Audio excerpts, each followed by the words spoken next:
How often do you eat out? Who do you go with? I often eat out on weekends when I hang out with my friends. What restaurant do you usually visit?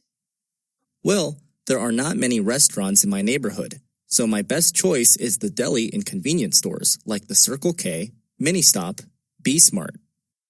What type of food do you enjoy to eat? Western or Asian?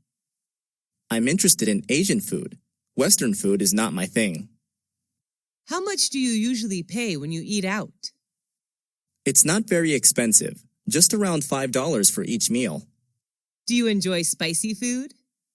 Yes, I do, especially on cold days. Are the servers there friendly to you? Yes, they are. Most of them are really helpful. Have you ever tried Italian food? Yes, at least once, when I was in my friend's wedding party. Are you concerned about calories when eating out? Yes, I am. I'm on diet now, so this really matters to me. Are fast food restaurants like KFC or McDonald's famous in your country? Yes, they are. The youth in my country are big fans of fast food. Do you often drink alcohol when eating out? No, not often. Just when I have parties with my friends.